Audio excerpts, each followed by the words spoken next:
오늘 금융통화위원회는 한국은행 기준금리를 현재의 3.5%에서 유지하기로 결정하였습니다. 먼저 국내외 경제 여건을 설명드린 후에 기준금리 결정 배경에 대해 말씀드리겠습니다. 우선 대외 여건을 살펴보면 세계 경제는 예상보다 양호한 성장세를 나타내고 있지만 성장세는 완만한 상황이며 주요국별로 차별화된 경기 흐름이 이어지고 있습니다. 미국은 소비 및 투자 증가세 지속에 힘입어서 양호한 성장세가 이어질 것으로 전망되는 반면에 유로 지역은 성장 부진이 점차 완화되겠지만 그 속도는 더딜 것으로 예상됩니다. 중국은 부동산 경기 부진에도 불구하고 정부의 경기 부양책과 수출 개선에 힘입어 금년 중 성장률이 4% 후반으로 전망됩니다. 주요 선진국의 인플레이션도 국가별로 둔화 속도가 차별화되고 있으며 목표 수준으로 수렴하는 시기에도 상당한 차이가 있을 것으로 전망되고 있습니다. 미국은 4월 소비자 물가와 근원 물가 상승률이 전월보다는 낮아졌지만 여전히 3% 중반의 높은 수준을 유지하고 있는 반면에 유로 지역은 소비자 물가와 근원 물가 상승률이 모두 2%대로 낮아졌습니다. 금융시장에서는 미 연준의 금리 인하 시기와 폭에 대한 기대 변화에 따라서 주요국의 장기 국채 금리와 미 달러화 지수가 상당폭 상승하다가 하락하였습니다. 다음으로 대내 여건을 살펴보면 국내 경기는 1사분기 중 성장세가 예상보다 크게 개선되었습니다. 이는 수출 호조와 수익 감소로 순수출이 크게 증대되었고 양호한 기상 여건, 정부의 이전 지출의 조기 집행, 휴대폰 신제품의 조기 출시 등으로 소비와 건설 투자가 예상보다 개선되었기 때문이었습니다. 다만 2, 4분기에 들어서는 수출 증가세가 이어지고 있지만 내수가 조정받는 모습을 보이고 있습니다. 국내 물가는 4월 중 근원 물가 상승률이 2.3%로 낮아졌지만 소비자 물가 상승률은 2.9%로 3% 내외의 높은 수준을 지속하였고 단기 기대 인플레이션은 5월 들어 오히려 3.2%로 높아졌습니다. 국내 금융 외환시장에서는 장기 국고채 금리가 국내의 통화정책에 대한 기대 변화에 따라 상승하였다 하락하였고 원달러 환율은 미 달러화와 엔화 등의 주요국 통화 흐름, 지정학적 리스크 등에 영향받으며 높은 수준에서 상당폭 등락하였습니다. 가계부채와 주택시장 상황을 보면 금융권 가계대출은 주택 관련 대출의 증가세가 확대되고 그간 감소세를 보이던 기타 대출도 늘어나면서 주택 매매 가격은 서울 지역이 상승 전환하였지만 여타 지역은 하락세를 지속하였습니다. 부동산 프로젝트 파이낸싱은 연체율 상승이 이어지는 등 관련 리스크가 잠재해 있지만 정부의 연착륙 방안 발표 등으로 보다 질서 있게 구조조정이 될 것으로 예상합니다. 아울러 지난 2월 경제 전망 이후의 대내외 여건 변화를 반영하여 앞으로의 성장과 물가 흐름을 다시 점검해 보았습니다. 먼저 금년 성장률은 지난 2월 전망치 2.1%보다 상당폭 높은 2.5%로 전망됩니다. 지난 2월 전망과 비교해 볼 때 글로벌 IT 경기 호조와 미국 경제의 강한 성장세 등 대외 요인이 0.3%포인트 상향 조정된 요인으로 작용하였고 내수 부진 완화 등 대내 요인도 0.1%포인트 높이는 요인으로 작용했기 때문입니다. 향후 성장 경로는 IT 경기의 확장 속도, 소비 회복 흐름, 주요국의 통화정책 방향 등에 영향받을 것으로 예상됩니다. 금년 소비자 물가 상승률과 근원 물가 상승률은 지난 2월 전망 수준인 2.6%와 2.2%로 각각 전망됩니다. 성장세가 높아졌음에도 불구하고 물가 상승률에 변화가 없었던 것은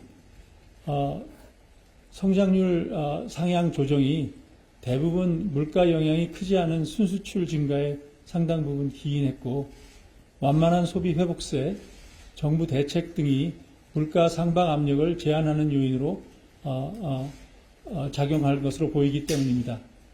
이래서 이러한 성장세 개선으로 인한 물가 상승 압력이 이런 상세 요인을 제외하고 나면은 연간 전망치를 조정할 정도는 아니라고 판단하였습니다.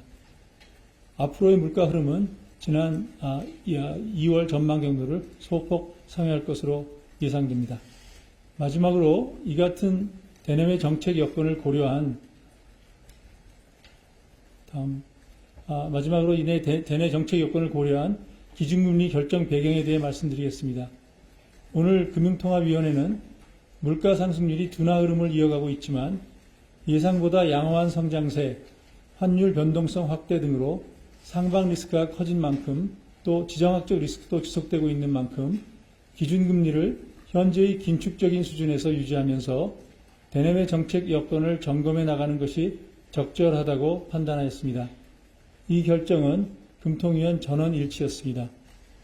향후 통화정책에 관련해서는 4월 이후 물가 전망의 상방 리스크가 커졌기 때문에 물가 목표 수렴에 대한 확신을 좀 더 갖는 데 시간이 필요하며 금리 인하 시기와 관련한 불확실성도 커졌습니다. 따라서 물가가 목표 수준으로 수렴할 것이라는 확신이 들 때까지 현재의 긴축 기조를 충분히 유지할 것입니다. 이 과정에서 너무 일찍 정책 기조를 전환할 경우 물가 상승률이 둔화 속도가 느려지고 환율 변동성과 가계부채 증가세도 확대될 리스크가 있습니다. 반대로 너무 늦게 정책 기조를 전환할 경우에는 내수 회복세가 약화되는 가운데 연체율 상승세 지속 등으로 시장 불안 리스크가 커질 수 있습니다. 이러한 양 측면의 리스크를 종합적으로 점검하면서 하반기 이후의 통화정책을 결정해 나가도록 하겠습니다. 이상으로 모두 발언을 마치겠습니다. 경청해 주셔서 감사합니다. 네, 지금부터 질의응답 시간을 갖겠습니다. 질문하실 때에는 소속과 성명을 말씀해 주시기 바랍니다.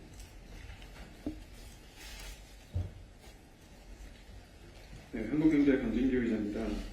이번 경제 전망에서 성장률 전망을 꽤 높이셨는데요. 5월 전망이 하반기 통화정책의 중요한 변수가 될 것이라고 누차 이야기를 하셨는데 나온 숫자로 봐서는 경기가 좀 호조를 보이면서 금리 인하 필요성은 조금 줄어드는 게 아닌가 생각이 듭니다. 이에 대해 어떻게 생각하시는지 궁금하고요. 미국의 경우에는 5월 FOMC 회의록을 보니까 위원들이 추가 긴축 의향도 언급을 한 것으로 보이는데요. 한국의 기준금리 추가 인상 가능성에 대해서는 어떻게 좀 보시는지, 금통위에서 이에 대한 논의가 있었는지 궁금합니다. 그리고 마지막으로 모두 발언에서 좀 설명을 해주시긴 했는데 성장률을 높이면 사실은 물가도 같이 좀 자극이 되면서 올라가는 게 일반적인 것 같은데 이 물가 전망을 유지할 수 있었던 배경에 대해서 좀 더 자세히 설명 부탁드리고요. 내수가 1분기에는 바짝 성장했지만 이후에는 좀 부진이 심화될 것으로 보시는지 궁금합니다. 마지막 질문에 대해서 먼저 답을 드려야 앞에 두 질문에 대답하기가 편할 것 같아서 마지막 질문 먼저 말씀드리겠습니다.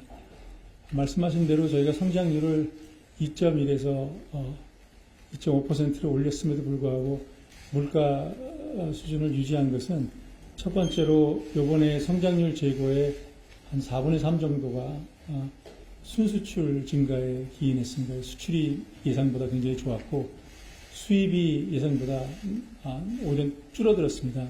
가장 큰 원인은 겨울 날씨가 좋아서 에너지 수입이 많이 줄어들었고 또 반도체 투자가 조금 지연되면서 반도체 설비 수입 이런 것들이 들어서 수입이 많이 줄어들었습니다. 그래서 순수출이 이 성장률 올라간 거에 많은 부분을 설명하기 때문에 또 순수출이 물가에 주는 영향은 내수보다는 제한적이기 때문에 물가에 주는 영향이 적었고요.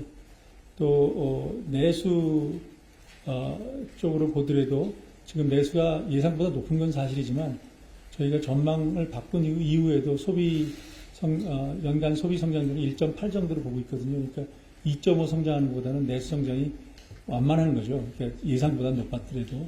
그래서 내수가 물가 상승 압력을 제한하는 쪽으로 계속 작용할 거다.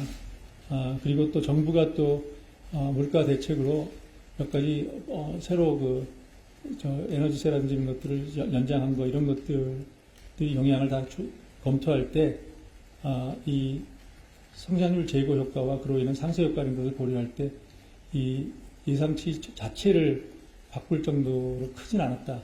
그 얘기는 무슨 뜻이냐면 저희가 이게 사실 2.5 이렇게 소점 한 단위로 발표를 하겠습니다만 소수 두 자리에서는 상당한 부분 이번 전망치가 올라서 결론적으로 얘기하면은 이 성장률 전망을 바꾸는 과정에 물가 상승 압력이 있었다. 그것이 소수점 둘째 자리에서 상당한 정도 있었지만 그것이 소수점 첫째 자리를 바꿀 정도로 크지 않았기 때문에 유지된 상황이다 이렇게 보시면 될 것 같습니다. 그래서 아까 말씀하신 첫 번째 질문이 그런 것이 이로 인해서 금리 인하 필요성이 줄어든 거 아니냐. 필요성이라는 표현보다는 물가가 상방 압력을 받고 있기 때문에 저희가 말씀드린 대로 하반기에 금리 인하에 대한 기대가 있지만 금리 인하 시점에 대한 불확실성이 훨씬 더 커진 그런 상황으로 보고 있습니다.